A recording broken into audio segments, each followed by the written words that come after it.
ओम शांति। आज 8 अक्टूबर 2022 है और आज प्यारे बाबा के साकार रूप से चले हुए मधुर महावाक्यों को स्पष्ट करेंगी आदरणीय आशा दीदी।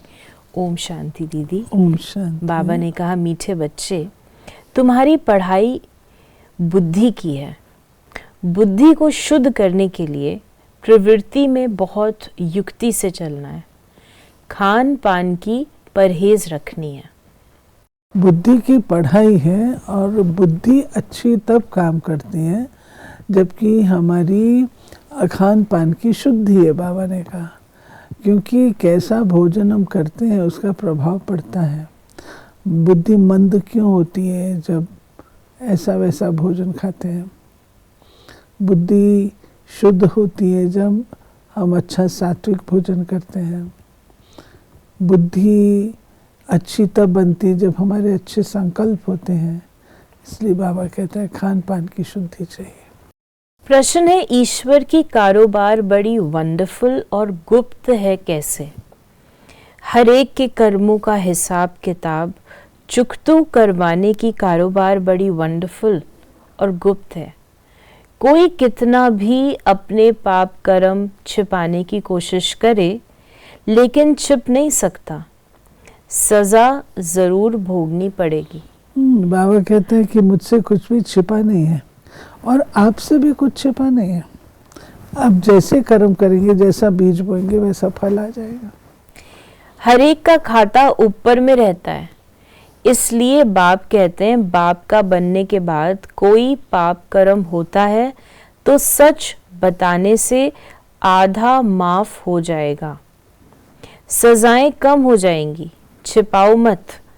कहा जाता है, कख का चोर सो लख का चोर। छिपाने से धारणा हो नहीं सकती। फिर बाबा ने कहा, किसकी याद में बैठे हो?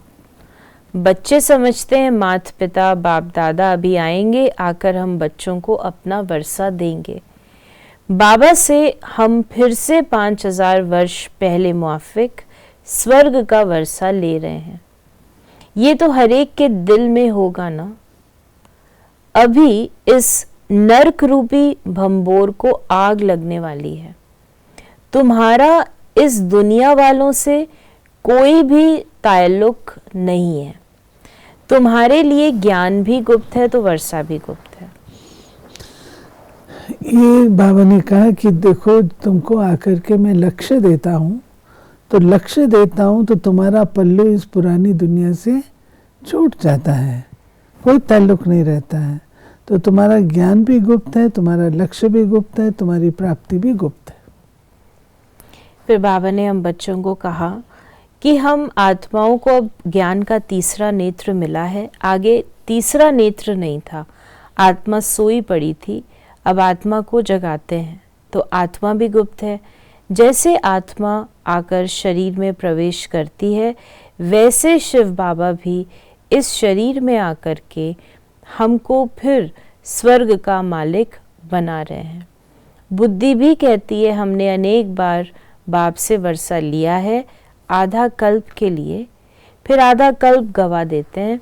अब फिर से हम श्रीमत पर अपनी राजधानी स्थापन कर रहे हैं। ये इम्पोर्टेंट बात है कि हम अपनी राजधानी बना रहे हैं। हम किसी के लिए राजधानी नहीं बना रहे, अपने लिए बना रहे हैं, लेकिन श्रीमत पर चलकर।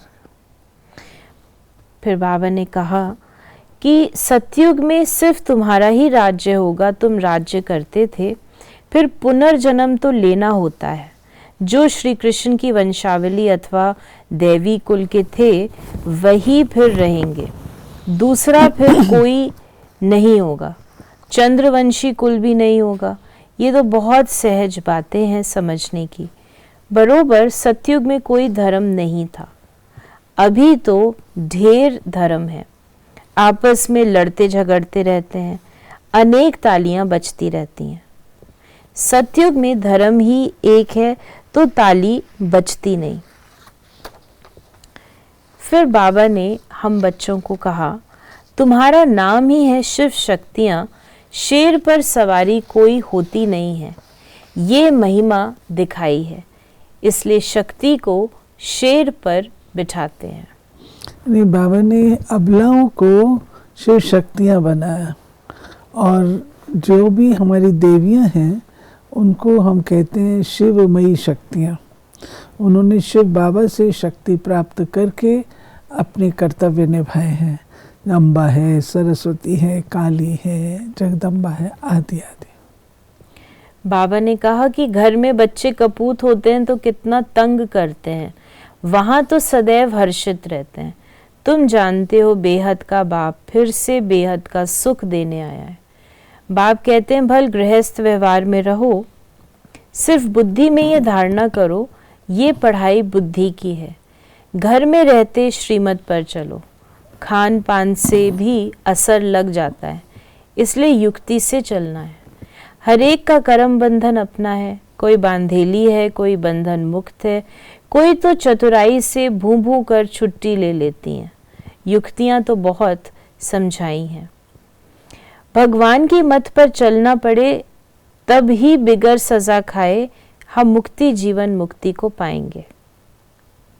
फिर बाबा ने हम बच्चों को कहा कि जन्म जन्मांतर का बोझा सिर पर है। देखिए, हम लोग सतयुग से लेकर के पार्ट प्ले करना शुरू करते हैं। सतयुग त्रेता तक हमारी सब कुछ ठीक रहता है, परंतु पुरानापन तो आ जाता है ना, पवित्रता की कमजोरी थोड़ी थोड़ी आ जाती है। तो बाबा कहता है द्वापर युग से तुम फिर कर्म विकर्म करने शुरू कर देते हो देवमानवश। तो जन्म जन्मांतर का बोझ सिर पर है ना, उस जन्म जन्मांतर के बोझे को आपने उतारना है। बाप ने सम्मुख आकर प्रीत रखवाई है, बाकी औरों से प्रीत रख क्या करेंगे। विनाश काले पांडवों की प्रीत बुद्धि, वो सब खलास हो जाना है। एक बाप को याद करने का हड्डी पुरुषार्थ करना है। बाहर से करके मित्र संबंधियों से खुश खैराफत पूछी जाती है, परंतु दिल एक बाप से। जिस्मानी आशिक माशूक घर में रहते एक दो को याद करते हैं, तुम आशिक बने हो शिव बाबा के। बाबा हमको याद करने की युक्ति बताते हैं, जैसे बाबा आशिक माशूक की बात बता रहे हैं, ऐसे बाबा कहते हैं शिव बाबा को भी ऐसे याद करो, इतना प्यार से याद करो। बाबा ने कहा पतित बनने से तो बर्तन मांझ कर रहना अच्छा है, परंतु देह अभिमान न टूटने के कारण वर्षे को भी गवा देते हैं। फिर बाबा ने कहा, ये बाबा बता रहे हैं, पहले भी बाबा ने 2 दिन पहले भी ये बात कही है। कोई बंधेली थी उसने ऐसा किया भी, लेकिन बाबा कहते हैं कि अगर देह अभिमान में होंगी तो फिर थोड़ी होगा। देखो बाप कितना बड़ा है, पतित दुनिया पतित शरीर में आया है। शिव बाबा को सोमनाथ के मंदिर में पूज रहे हैं, वही बाबा इस समय देखो कितना साधारण बैठे हैं। अब परमात्मा खुद शिक्षा दे रहे हैं, इस पर भी नहीं चलेंगे तो पद को लकीर लगा देंगे। फिर बाबा ने कहा कोई योग बल से जन्म तो लेते नहीं। बाबा ने सन्यासियों का मिसाल दिया। बाप बच्चों को समझाते हैं दिल हमेशा साफ रहनी चाहिए, जरा भी अहंकार ना रहे, बिल्कुल गरीब बन जाना अच्छा है। उसका अर्थ क्या है? मेरा कुछ नहीं। हाँ जी, जिस चीज पर आप हाथ रखें ये मेरा है, तो आप उसकी उतने तो अमीर है ना। तो बाबा ने कहा कुछ भी मेरा नहीं, बिल्कुल गरीब बनना है। बाप है गरीब नवाज, वाह गरीबी वाह, गरीबों को साहूकार बनाना है। फिर बाबा ने कहा कि किसको मार मिलेगी घर से निकाल देंगे तो वो क्या करेगी। बाप उनको शरण देते हैं, परंतु ऐसे भी नहीं कि बाबा के पास आकर फिर संबंधी याद पड़े और नुकसान करते हैं, फिर दोनों जहानों से निकल जाते हैं। यहाँ तो कोई भी पाप नहीं करना है, तुमको तो पुण्य आत्मा बनना है। श्रीमत के आधार पर अपने आप से पूछो ये पाप है वह पुण्य है। बहुत बच्चे बताते हैं हमने ये किया, ये गुनाह है, फलाने से पतित बने हैं। बाप तो जानते हैं ना कितने विकर्म किए हैं, छिप तो नहीं सकता। भल नहीं देखते हैं वो बाप को अच्छी रीति जानते हैं। बाप तो अच्छी रीति जानते हैं ना। धर्मराज के पास सारा खाता रहता है। ईश्वरीय कारोबार बड़ी वंडरफुल और गुप्त है। बाबा ने कहा धारणा नहीं होती तो ईश्वरीय सर्विस कर नहीं सकते, औरों का भी कल्याण करना है। जो हमारा ज्ञान वर्णन करने का नहीं है, धारणा का ज्ञान है। अगर धारणा नहीं है और विक्रम करते रहते हैं, पतित बनते रहते हैं, वो क्या दूसरे को ज्ञान सुनाएंगे। इसलिए बाबा कहते हैं उनके वश की बात नहीं है, धारणा का होना अनिवार्य है। फिर बाबा ने आज ये भी कहा कि ये बाप तो स्वर्ग की स्थापना करते हैं, तो बाप तो सब पुण्य में ही चला जाएगा। दान पुण्य करने वालों को मिलता तो है ना।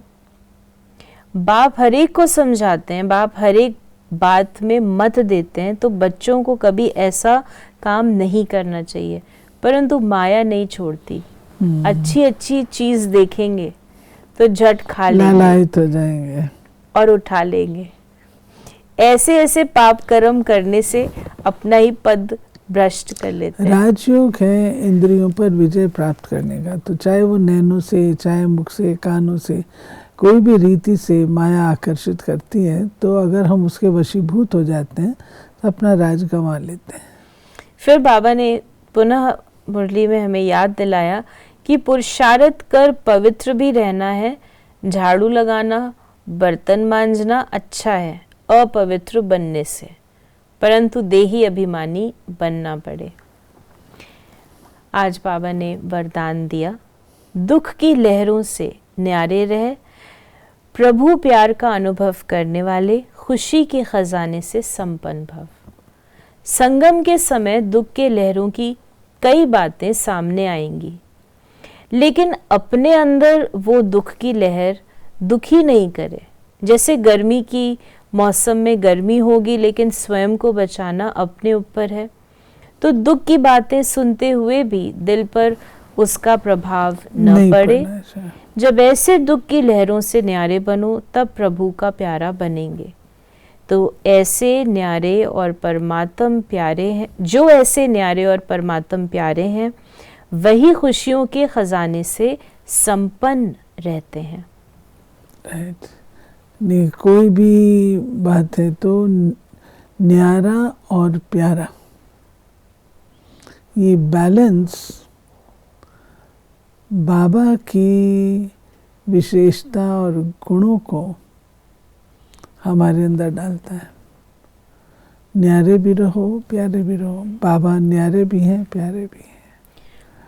स्लोगन है, त्रिकालदर्शी व त्रिनेत्री वो है जो माया के बहु रूपों को सहज ही पहचान ले। तो ये थे बाबा के आज के मधुर महावाक्यों का स्पष्टीकरण। यदि आपके मन में कोई भी सवाल है तो उसे SMS करें या WhatsApp करें 8826599309 पर, और हम आपके प्रश्नों का उत्तर प्रश्नोत्तरी कार्यक्रम में देने का प्रयास अवश्य करेंगे। ओम शांति।